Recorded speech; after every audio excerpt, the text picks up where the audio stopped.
Georgie is about to get married to her colleague Philip, but he is always too busy to make time for her. As she tries to dodge his mother, who hates her, she starts spending time with a stranger, Luke. Georgie briefs Philip Hamilton about his appointments that day and an interview he has with a magazine. He's sure he can't survive without her help. He gets a call from his mother, Felice, but Georgie is in no mood to engage with her. Georgie helps their patient Ashley and asks her to avoid horseback riding and shopping for a bit. She gives Philip some details about Ashley when he enters, so he knows the right comments to make. He pretends he remembers her birthday and feels her nose looks fine. Georgie remembers her 21st birthday when she got a job instead of a nose job. Brutal, but too honest. Philip tries to get her excited about their wedding that weekend. He feels Georgie can stop working after that, but she wants to. Georgie wants to be there every time a client comes to get their ears pinned back. It seems like a really exciting job. She wonders if they're rushing things. They have been working for 4 years, but their relationship has been shorter. He feels these are just wedding jitters and is glad he's not getting any. He points out jitters are bad for a surgeon. I can't argue with that. Georgie still feels doubtful about letting her mother, Emma, plan their wedding. Philip assures her they will be fine, but that's something he usually tells his patients facing complications. That doesn't sound promising. She starts panicking, but he reminds her they're a great team and never even fight. That's more promising. Georgie comes home to her family throwing rice on her. Emma is just excited because she never thought Georgie would get married. Ouch. Georgie knows she's the last single woman standing after her friends and her sister. Her dad, Judd, is much nicer and wants all of them to be happy for her. Emma is worried Philip will arrive late for the wedding. Georgie reminds her it's because he has a nasal reconstruction seminar and can't cancel as the keynote speaker. She notices Georgie isn't wearing the ring, but she assures Emma that Philip is getting it sized since it is too tight. Emma is glad Georgie will finally get to wear their family wedding dress. Melissa didn't get a chance since she eloped. Sounds ideal. Emma feels Georgie is packing too little for all the events she has planned. Georgie understands Emma wants her to have the wedding she never had with Judd, but she also doesn't want her to go overboard. Emma assures her it's low-key, but Melissa reminds Emma that Georgie isn't really a wedding person. Emma doesn't believe any woman would not be happy with a wedding. Emma set the date for the wedding too, because the best nuptial package was only available till May. Can't ignore practicality. Philip knows Felice doesn't like Georgie and her family, but is hoping they'll get to know each other better soon. Felice feels Philip has been the perfect son till he decides to marry Georgie. She feels there are other suitable girls, but Philip insists he loves her. He likes that Georgie is not a shallow socialite like Felice's friends' daughters. He is sure about the wedding, but Felice asks him to at least postpone it. She feels a proper wedding should at least take a year and a half to plan. No wonder they're all stressed. Emma has worked hard for the preparations, but Felice feels her opinions should also matter. Philip reminds her that she was too busy when they consulted her. Felice also complains about making the guests travel so much, but Philip reminds her she has made longer drives to buy shoes. What a comeback. He understands Felice feels alone after his dad passed away, but he thinks she should be happy about getting a new daughter. Luke meets Beth at the office and asks for her boss. Ames comments on Luke's lack of proper shoes and inappropriate dress code. Luke reminds him he's there for his sketches, which Ames loves. Ames wants to set up a client dinner on Friday night, but Luke has other plans. Ames reminds him that he will have to put in work if he wants to get back to the firm. He was the best in business 2 years ago, and now he's like an old dog for clients when they're looking for puppies. What a comparison. Ames feels he should put on a suit and get a place in the city if he wants to fit in.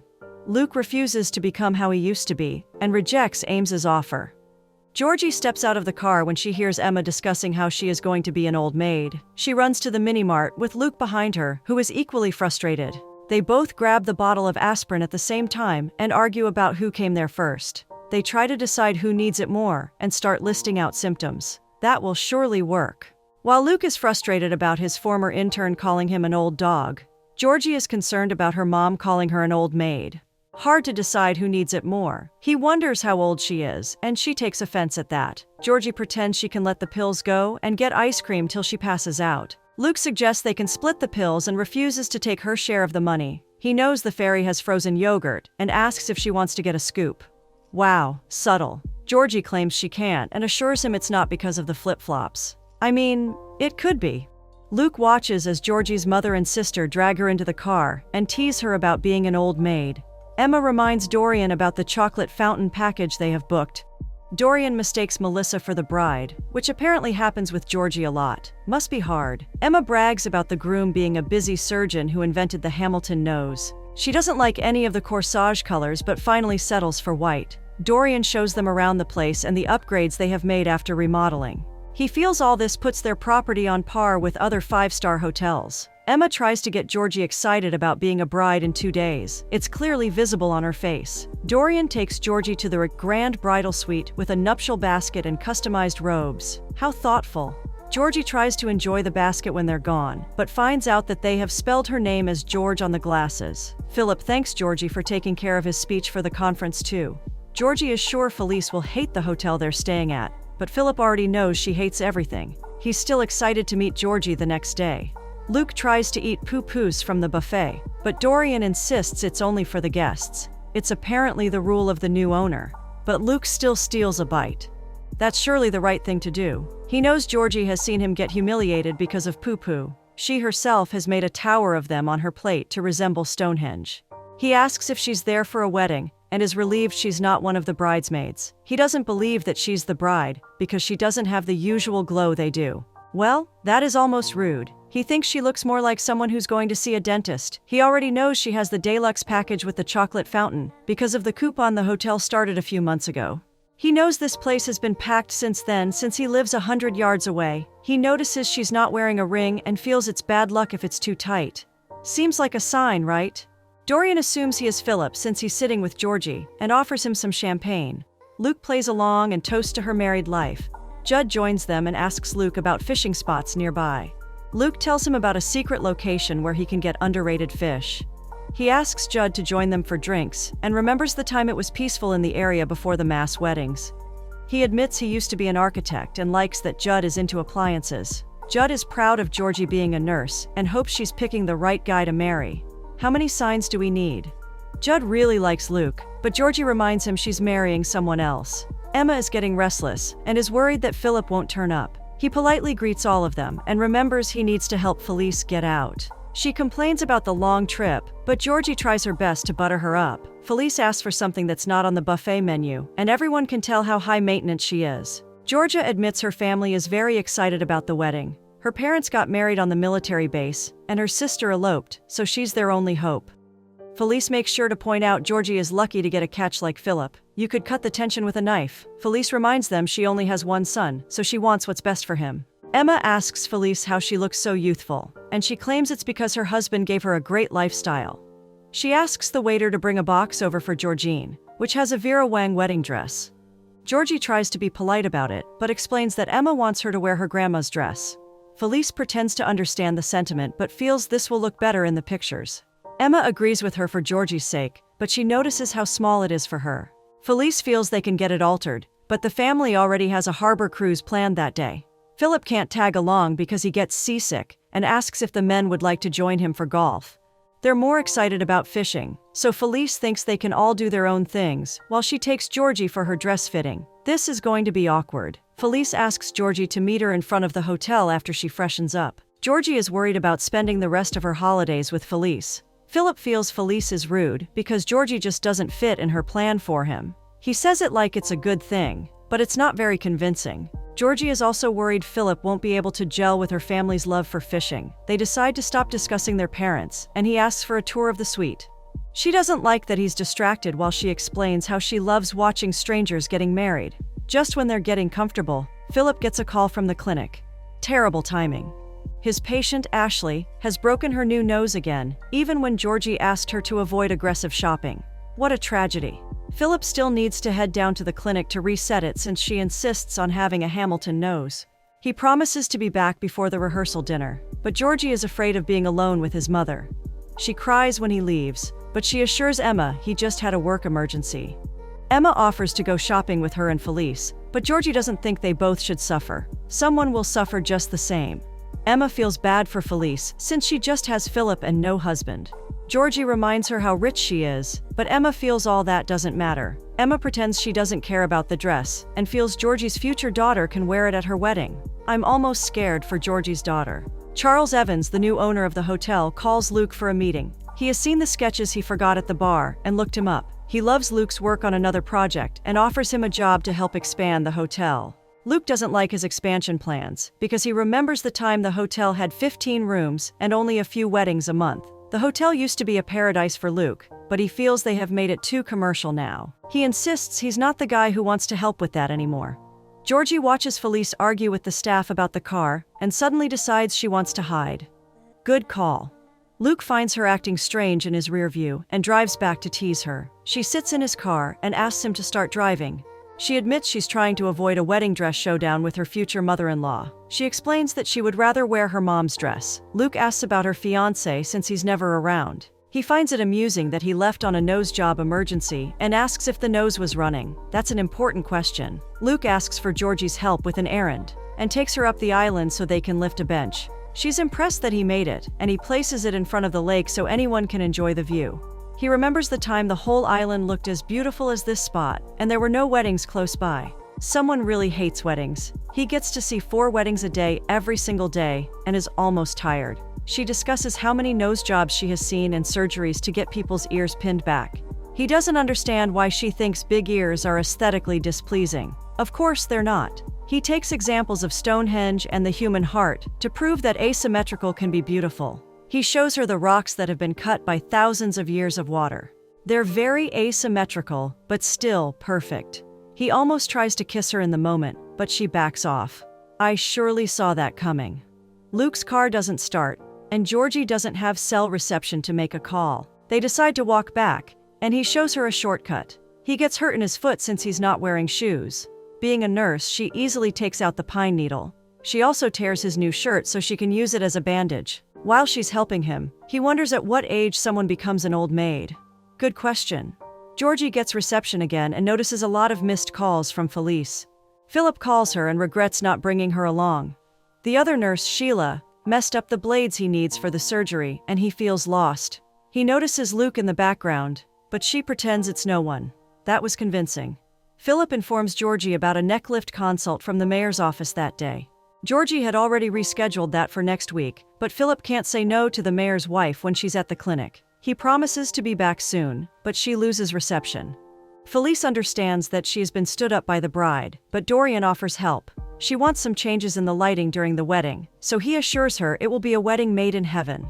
No one believes him. Luke explains that he was almost married once, till his partner at the firm took off with his clients and his fiancée. That explains why he hates weddings. Once the grieving period was over, he realized that it was the best thing that happened to him.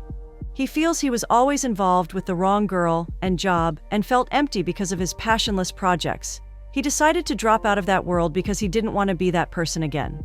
Georgie compares his situation to scar tissue, which is not always pretty, but is stronger and better. He brings her to a destination wedding site from a time when marriages lasted forever. He shows her Chinook wood, but Georgie feels she's a terrible bride.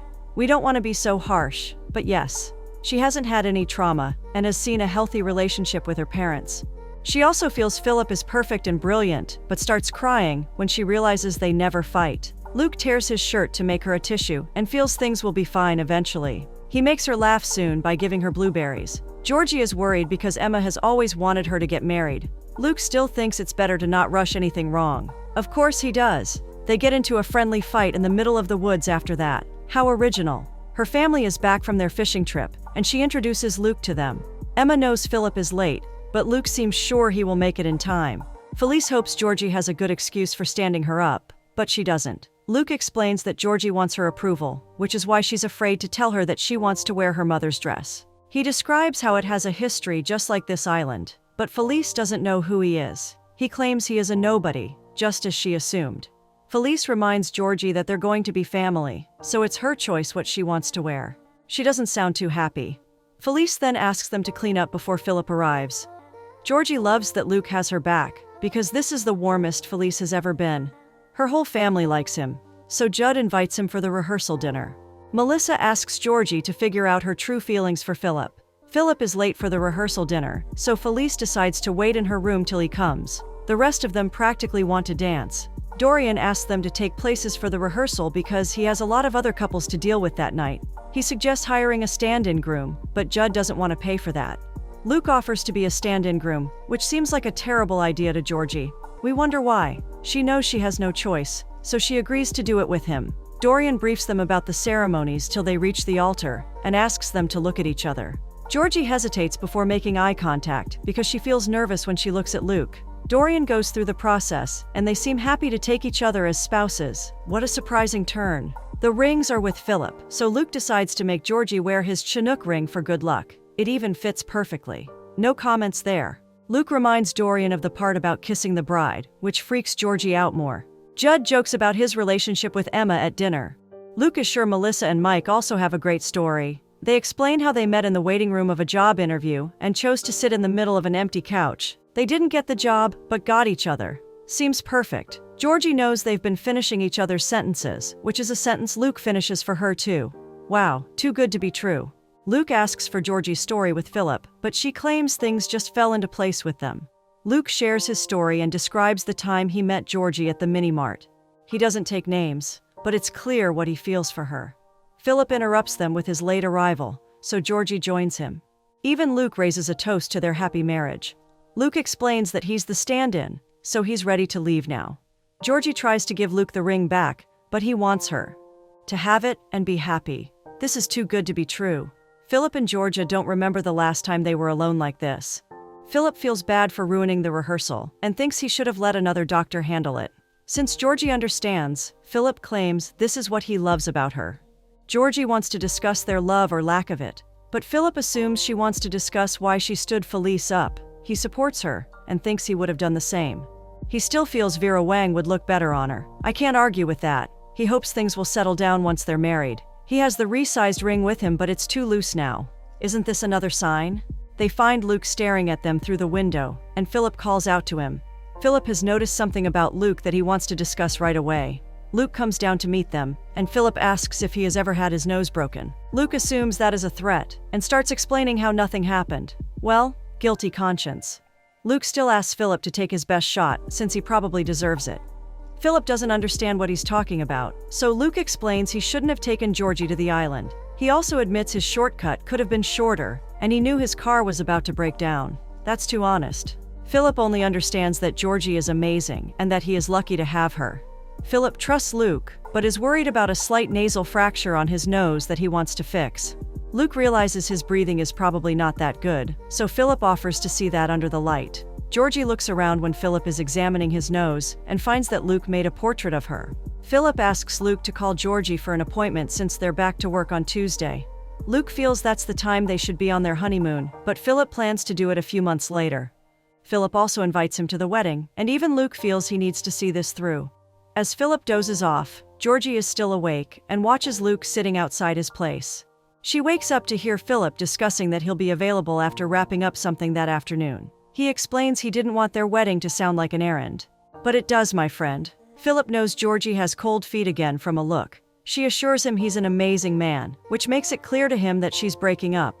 She feels he's perfect in every way, but they don't have a love story or special moments of passion like couples do. She knows if she was some girl he met at a minimum, he would not fall in love with her. Philip also admits he has been using work as an excuse to not deal with something missing between them. He also feels they work together well at the office, so this seemed like a logical next step. They admit they still love each other in a different way, but Philip is relieved she doesn't want to get married. This makes Georgie happier, and she's sure Felice will be the happiest if they don't marry. No doubt about that. Georgie is still worried about how crushed Emma will be. Philip assures her they can break the news to them together at brunch. He gets another call from the clinic, but this time, Georgie seems happy. She realizes that Luke is selling his cottage and can't find him anywhere. Luke sets up a meeting with Charles up island. Charles likes his new drawings, and Luke reminds him of the time his hotel used to look like their current view. His cottage was also a natural grotto years ago. Luke has done some research and knows they can restore it to its original state. He also thinks that would make for a better wedding site. Luke admits he doesn't want to make things bigger, but better. He suggests a way in which Charles's hotel can become a memorable wedding destination, instead of a conveyor belt of brides. What a great analogy. Charles wonders what inspired Luke to have a change of heart, and he admits it's because of a girl. Charles makes him a deal that includes a free Poopoos pass. Luke asks if they can discuss the details the next day since he needs to see a bride. Philip turns up late for the brunch, and they decide to break the news together. Georgie explains that they're not getting married. Felice is relieved and is glad Philip has come to his senses. What a shocker. Philip clarifies that Georgie called it off, but they both agree it's best for them. Felice tries to be polite to Georgie, but is more excited about packing and leaving. Philip apologizes to Georgie's parents, who ask him to drop by sometime. Georgie asks for some time to get back to the office, and Philip asks her to take as long as she needs. Emma is worried about Georgie, but she assures them she's finally happy now. She reminds them they already have a paid-for wedding, so they shouldn't waste it. She feels it can work since they already have a bride and groom in the dress. Georgie becomes a bridesmaid for her mother's wedding in the dress. She's equally nervous about marrying Judd after 36 years. How adorable. Georgie has made some changes to the arrangements to make them more suitable for her parents. She realizes she is a wedding person and is eager to walk Emma down the aisle. What a change of heart. Luke is worried he's late for the wedding and shouts at them to stop it. He feels bad when he finds Emma and Judd getting married and joins Georgie on the seat. He doesn't hide his happiness when he learns Georgie called it off with Philip. She claims she wanted to find a man she could annoy for the rest of her life. He explains that he's selling the cottage so he can move up island by their bench. He asks her out for dinner and kisses her. Dorian needs to remind them there's another wedding so he can get them to split up. Luke complains to Emma about Georgie canceling the chocolate fountain, but Emma hopes he can call her mom now. Wow, subtle. 1 year later, Luke and Georgie get married at the historic grotto. Philip has turned up with one of his patients, and Melissa is pregnant. They're all happy for Luke and Georgie, who seem to be very much in love.